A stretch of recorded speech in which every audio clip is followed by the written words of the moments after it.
Okay, good. So this is called the Pines Pullover. It's a lady who is, her name on Ravelry is Idaho Stitched.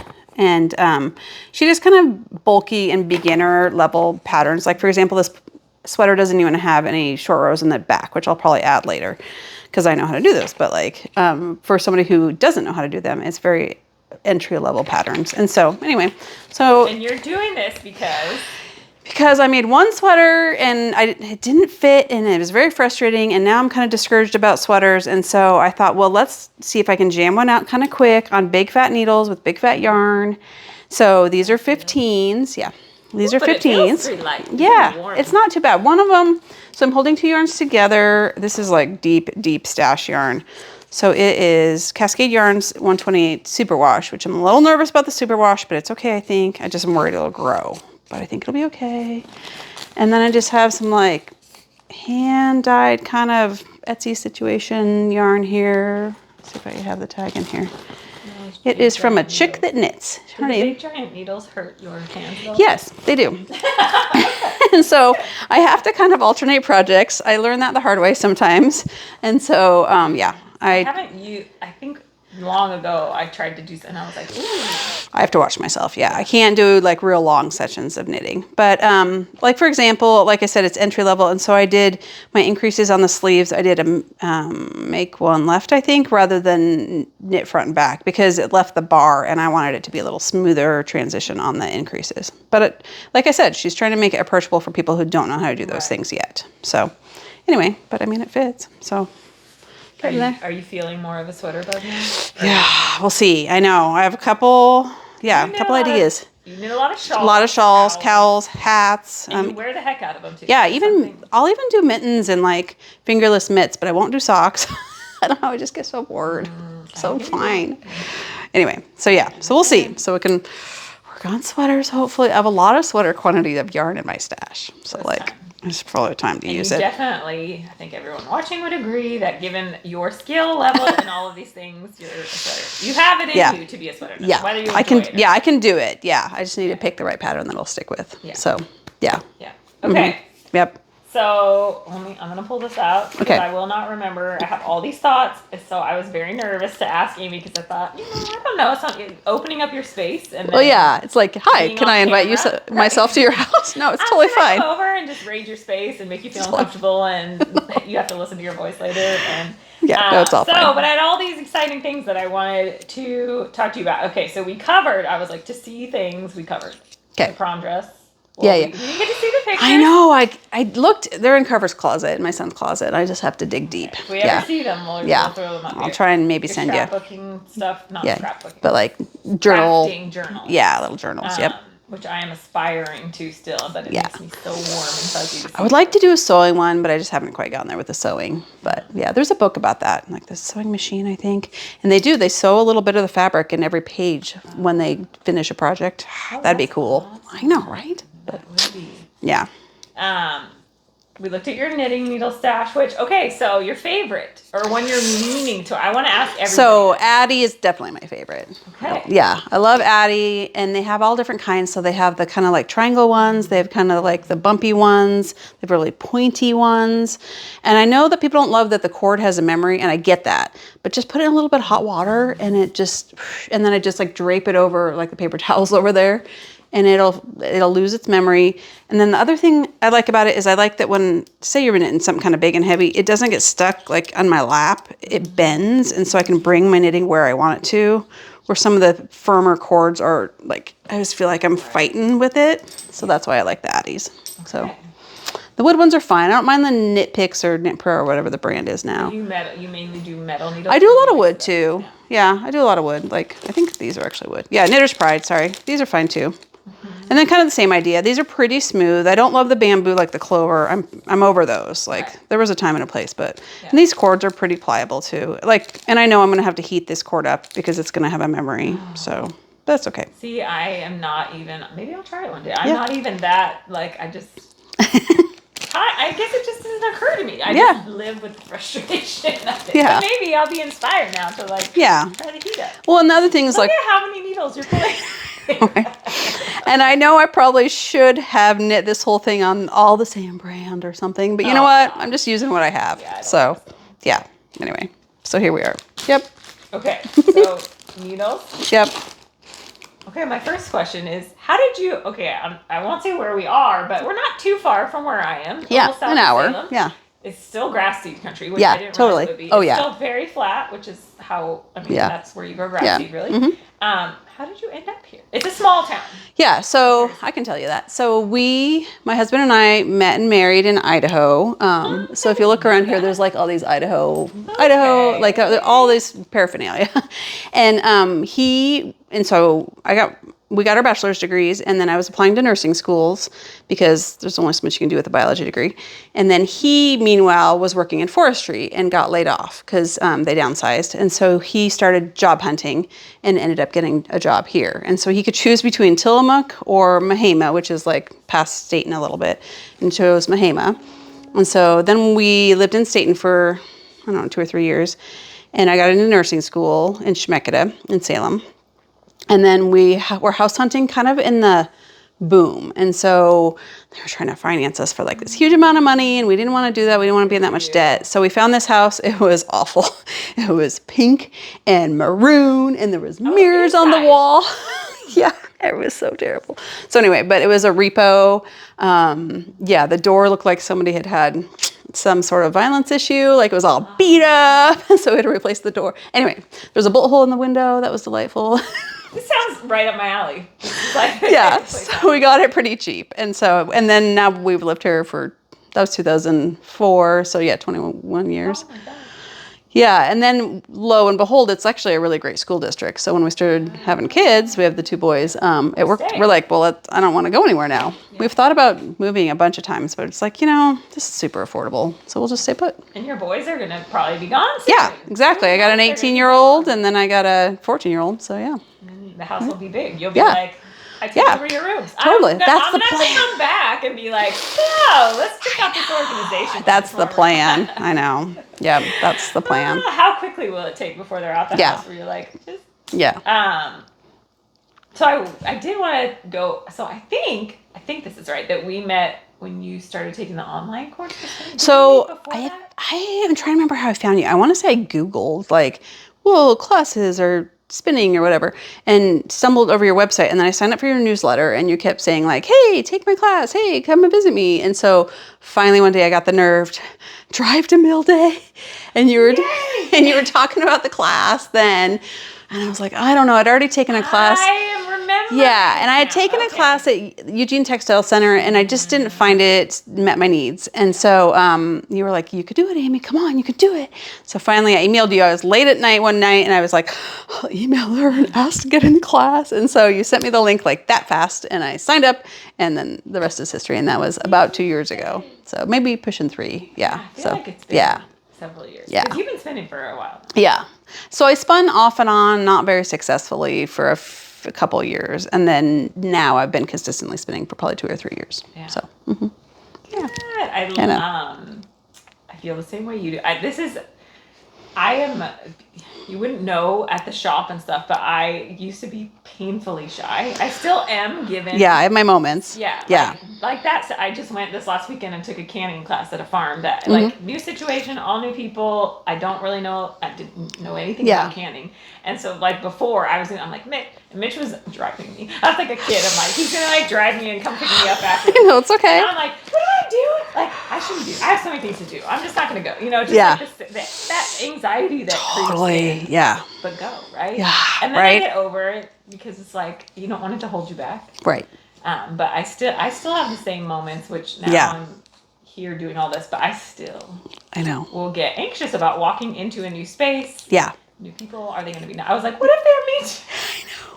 And I've been, when you're going to a canning class, they're going to be super mean. But no, and I've been to a few other open house knitting kind of events, and I wasn't comfortable, and I left. Yeah. So anyway, but with yours, you're like, here's a chair, and here, sit down, and here's your name tag, and just sit, and you're fine, and start talking, and you can just sit there and not talk, or you can sit there and talk, whatever, and you can pet the cat, and like it's super approachable. Yeah. So if you're in the area on Mill Day, come because we're really nice. Mm-hmm. Yeah. And then I think the community has built to where even if I'm busy, there's always people that will Totally. stop when somebody new walks. Or you can just listen, and that's fine too. Yeah. Mm-hmm. Yeah. Yay. So Yeah. come. Yes. And if you're not anywhere around here, there's the online community, but also Yeah, and that's approachable too. hopefully you can find a space. Yeah, because usually you kind of round robin people, and then folks can kind of just sit and listen too. So yeah. Yeah, we Yep. have some people that don't, for whatever reason. Sometimes it may be that their camera's just not working, Yeah. but that we can't see you, but you can hear you, whatever, And that's fine just too. Whatever. Yeah.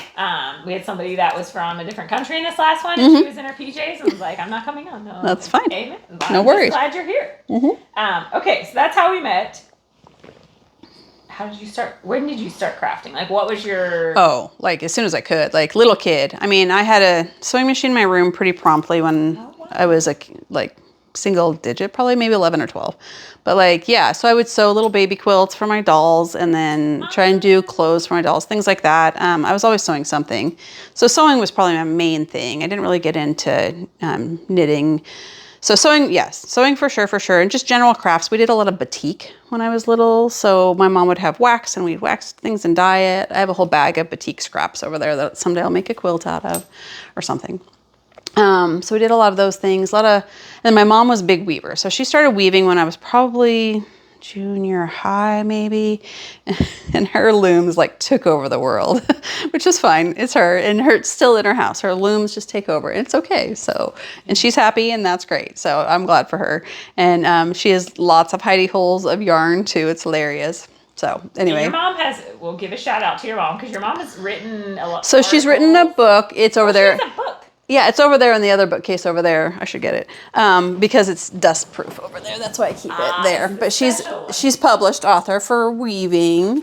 And she recently wrote an article. Yeah, she's been in Fly, Spin, something. One of the magazines. Spin-off? She's a hand spinner. Spin-off. Yeah, some. She does cotton mostly because she likes to weave with it. Yes. One day we'll get you in the cotton world. I know. I think we all learn to never say never, right? So it's called The Enigma of Shadow Weave, Illuminated by my mom, Rebecca Winter. By my mom. Yeah, Rebecca Winter. And it's like, as she says, it's fairly advanced. But yeah. I'm going to have to see if mom. Yeah, I might have talked to your mom about it. But yeah, so it's kind of fun because some of the pictures in here of like her living room. I'm like, oh, that's kind of cute. I love it. So anyway, and then she's a master weaver too. Which my mom was actually, was it my mom asking? Yeah. My mom should know the answer, but maybe not. You go through. It's almost like a PhD. Yeah, it's pretty like, intense. Yeah. Because I know becoming a master knitter is similar. Like Yeah, you have to send a million samples and then a whole description, and she had to do all this colors and yeah, like there's her living room. Yeah. So yeah, and that's like a little chair and a little plants bookcase. So it's kind of fun. And we were talking about my mom just moved, and when you walk into my mom's house, hi mom, if you're watching, hi. There's two big floor looms in each, like the two rooms. And when we'll go walk our dogs together, and she'll be like, I've been warping my loom for 4 days, and I'm like, that doesn't sell me on it. And they're like crawling on the floor and like it's a lot, but I mean, if you want to say it's a physical, I mean, it is a physical hobby, so I give them that. Anyway, so you're like, but of course, my mom does not hand spin, so I'm like, of course. Meanwhile, I'm hand spinning yarn for like 18 hours to get a single skein, right? Same thing, right? Why it's like different? Let's see. It just seems. Yeah. Anyway. Okay. So yeah. So then my mom became a big weaver, and she actually got her bachelor's in fine arts. So she had a lot of funny little art projects all over the house when I was growing up. And then I went off to college and quilted a little bit. I actually joined a quilting guild briefly and kind of got into quilting, but it's a little precise for me. Like it's fine, but I really want to be a little more art, like free. I don't love the patterns. I don't love having to get the points just perfect. It's a little fussy. But I do like it. I do a lot of sewing still. And then I went to nursing school at Chemeketa here in Salem. And then I got done, and I was working 212s, going to nursing school, moving into this house. And when I got done, I was like I had so much free time, and I didn't know what to do with myself. So I signed up for a knitting class it's gone now, but in Salem it's called Have You Any Wool. It was the cutest little shop. Anyway, so I signed up for a knitting class there and then started knitting quite a bit. And then when I had the babies, I didn't knit as much. But then when they got older and needed help with their homework, it was just painful to sit there and watch them do their homework. So finally I picked knitting up again. And I could Interesting. knit a few stitches while they were... It was a coping mechanism. Because you're just trapped there. And I have to help them with your home. Oh, so much work. Anyway, it's exhausting. And so, yeah, so then I could knit a few stitches and help them with their homework. And then that was great. So that is how I really... And then they got more independent, obviously. And so then I was able to knit more and do more things. And, yeah, so take more classes, leave the house. So... A lot of things.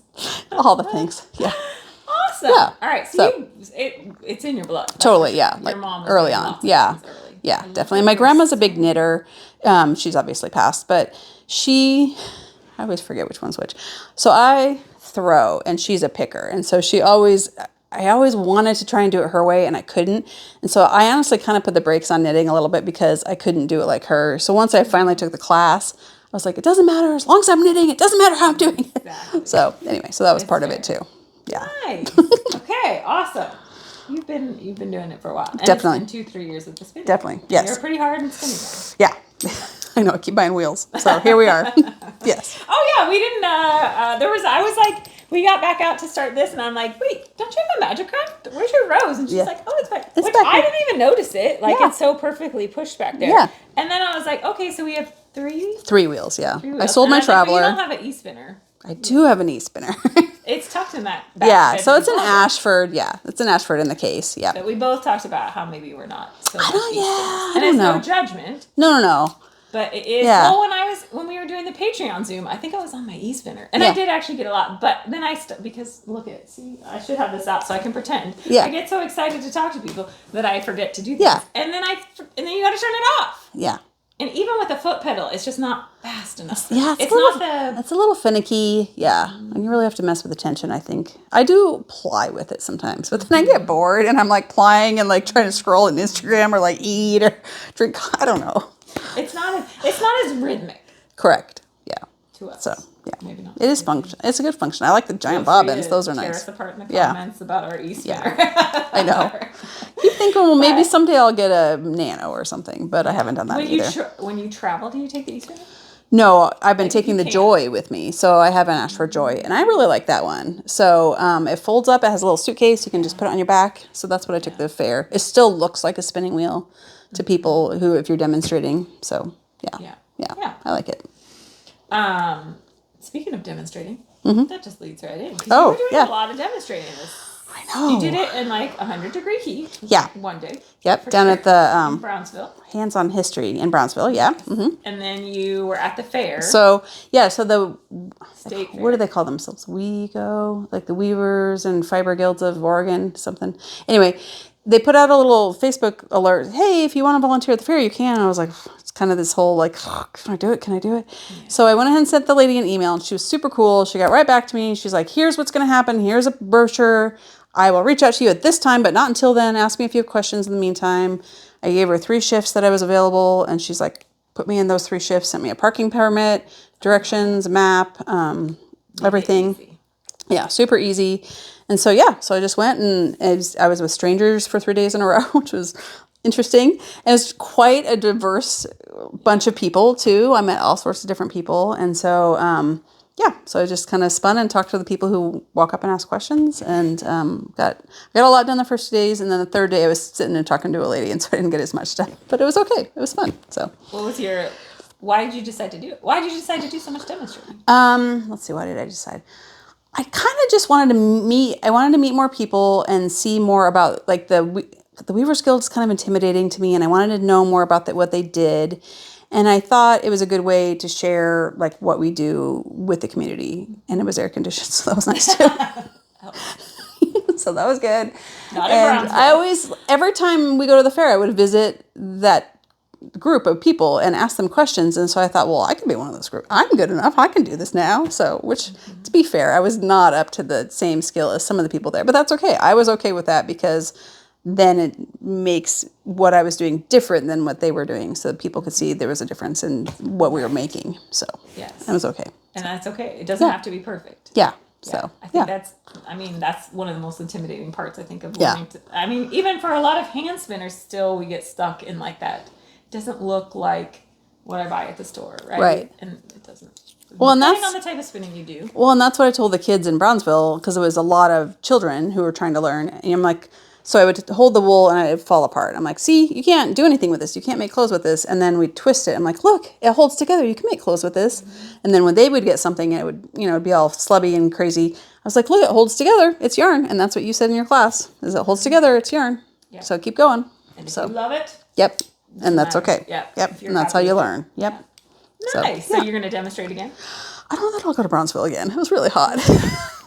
But I'd probably go to the fair. So we need the AC. That is what you have to go. Yeah, I would go to the fair again, though. Yeah. Yeah, that seems fun. And to be clear, Amy did not eat anything on a stick.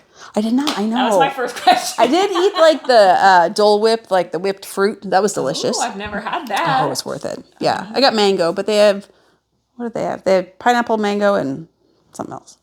Strawberry, maybe. It was delicious. Think about it next year. Yeah. It'll be fun. Yeah. And it's fun to meet. It's just fun to meet other people because, especially where we live, like it's a heavy hand spinning. Yeah, and they had the Aurora Spinners Guild there, and those people are kind of intense. If you haven't checked out the Aurora hand spinning, I got on their little website, and it's a guild, and it's impressive. They have a whole subgroup that just does sheep to shawl or is specialists in sheep to shawl. And they practice. I could tell. And they did an event there when we were there, and that was super impressive. So somebody in the community that lives up there that I talk to occasionally was in it, and it was like sessions of like training beforehand to get ready, you can tell. And be organized and it's intense, but they are a really good guild. I went and sold there early on in my career, and I was the size, just the mere size of their people you can tell. Yeah, it's impressive. Maybe I'll get some demonstrating on, and it's fun to just. It was fun, and it's very casual. Like there's no goal, there's no end result. You just kind of sit and spin and talk to people. I mean, some kid named came and like knocked off my drive me, and I was like, oh, it's okay. Just put it back on. It's okay, buddy. Like he was just, they're very interested in the wheel moving. Yes. So I've done a few little, like at the library in Halsey, we did some stuff through them, and my wheel was a big hot mess by the time I learned some things about. Yeah, I had to dust it and clean it a little bit, and that was okay. Yeah. Maybe not have yarn actively on the wheel when you're teaching the kids. And just be very forgiving about what you're making. You don't want to make something super precise. Right. Yeah. But your yarn turned out. Yeah, I think it did. So, yeah. Okay, so this is one of the reasons that besides your space that I was like, how do you make a lot?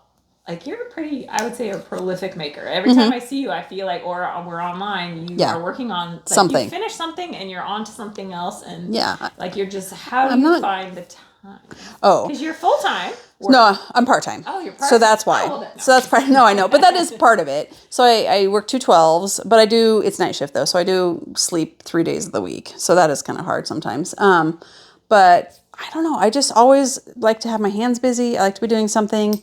And so, and I find I have my reading glasses here, I have my book, I have my knitting bag, and I just kind of can do a little bit at a time, and I just kind of fit it in. And so it's just, that's part of what works is I have my spaces set up so that my rose is right back there, and I know where the wool is that's on the rose. It's in a little bowl that I bought from a potter, and I can set that down and I can just sit and spin it and work on that. I just kind of have a little station set up, and then that are ready to go. Ready to go. Yeah. And then I'm not super monogamous though. I get very something pretty over here. Oh, it's pretty over here. And I like to cast on a lot. But I try and finish things. I have frogged a bunch of things. I told my husband one day, I'm like, look, I finished. I don't have these knitting projects going anymore. I finished them. He's like, you ripped them out. That's not the same as finishing them. I was like, kind of. I mean, sure. But they're not in progress anymore. It's not in a bag hanging on my wall. Totally. Yeah, exactly. So I just kind of, grab and go.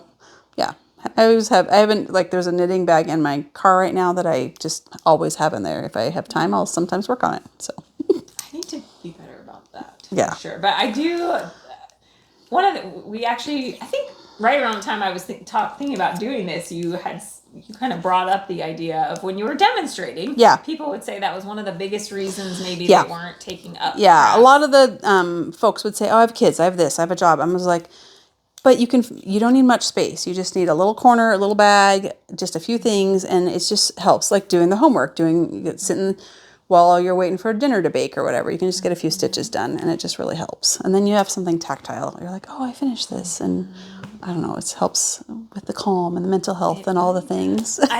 I'm always like, I have friends that I've had my whole life that are not makers. I'm sure you have, and I'm like, but what do you do? I know. No, but what do you do? Well, yeah. And like, I have 1,000 books here that I don't read that many of because I listen to audiobooks and knit, but I do sometimes read. Anyway, yeah. There's always something I want to work on. So, yeah.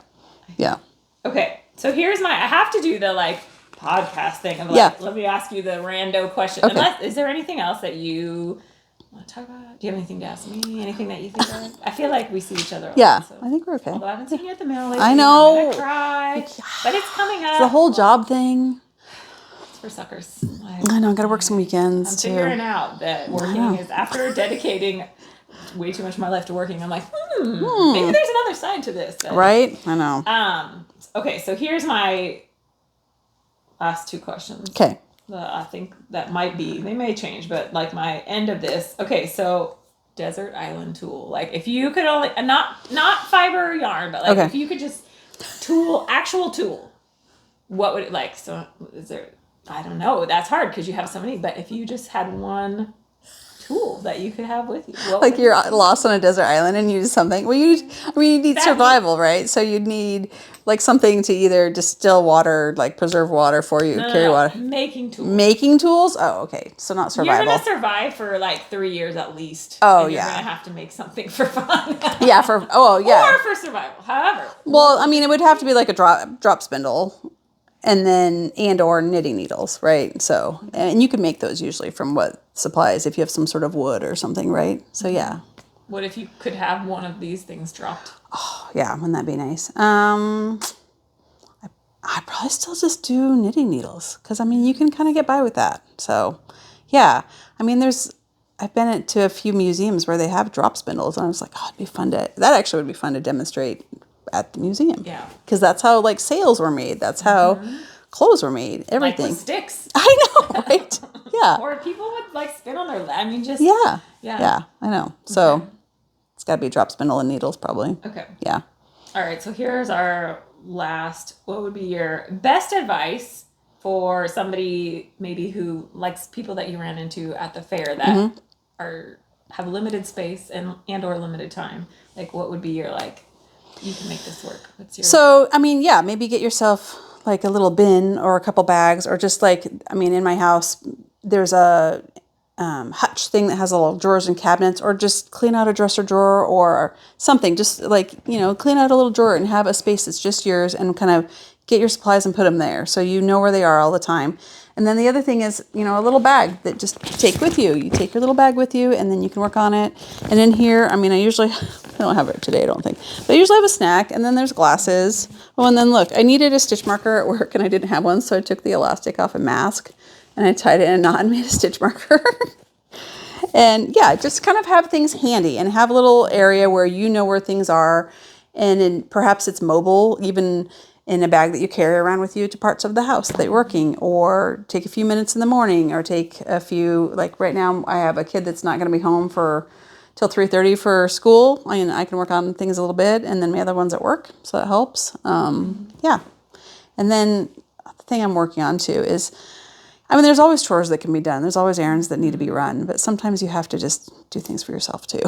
Yeah. So. Yeah, I have a hard time. It's really easy to get wrapped up in the running. Mm-hmm. And then, like, I have found, like, I'll push off the making sometimes. Like, I love your idea of being better about taking those little moments. Yeah. Right? Because it's so easy to, like, push off. Well, I'll get to my craft room, which is upstairs. I literally have to go up a flight of stairs. And I'll get there and sometimes I don't get there till 9. Yeah. And that's almost like, if I had a craft room, I know I'd use it. But at the same time, you have to go there. So sometimes having it with you is handy too. Mm-hmm. So that's why I mean, I know it's a lot of people say women need portable hobbies because they're doing the work of the house. And that's okay too. Mm-hmm. And that is helpful though, because then you have time to do something you enjoy. And, I mean, I loved quilting, but at the same time, it's hard because you almost need a station to sit and sew and quilt. But like knitting, I can take in the car with me. I can take anywhere. And so, yeah, that's nice. That's what I like about it. And drop spindle too. Sometimes it's fun to do drop spindles. Yeah. So, yeah, take it with you. Have it ready. have it ready. Yeah. I think that's one reason with the sewing that I always feel like I have to have a designated amount of time. Well, and I feel bad because I spread out in the whole living room, take over the house, but sometimes it's okay too. Yeah. So, yeah. Cool. I know. All right. Well, we've covered a lot. That was easy. Good. I'm glad. For both of us. Yeah. Good. Now I've made a mess. We left your bedroom like now. No, she's got, it's like, not 3 bad. hours of tidying everything. No. Putting it all back. I got to finish my dust cover. I'm good. The needles just go away. I know where everything is. We're fine. Yeah. So, awesome. Well, thanks for coming. Yeah. So exciting. It's so fun. And I'm not sure who the next person is. But I know. I'm kind probably of excited. Just once a month or so on these because I'm going to try to take a little extra time. It's a whole day. Yeah, I get that. It takes the time, and I want to. I was kind of curious. I was like, who would I like to see? I know. Give me some. Anybody can give me ideas, and I figure as I travel, volunteer. Yeah, I know. Yeah, people are happy to volunteer, and as I travel around, occasionally I leave Oregon. Like we're going to Hawaii, and I'm like, can I track somebody down in Hawaii? Oh, there's got to be somebody to go and see, just different spaces, and so. There's got to be somebody. Well, thanks for being my inaugural. All right, everybody, take care. And this one will show up on this channel. There may be a separate channel for this. We'll see. We're just going to ride it out and see where this goes. Sounds good. But thank you. Yeah, of course. Thank you. Right, take care, everybody.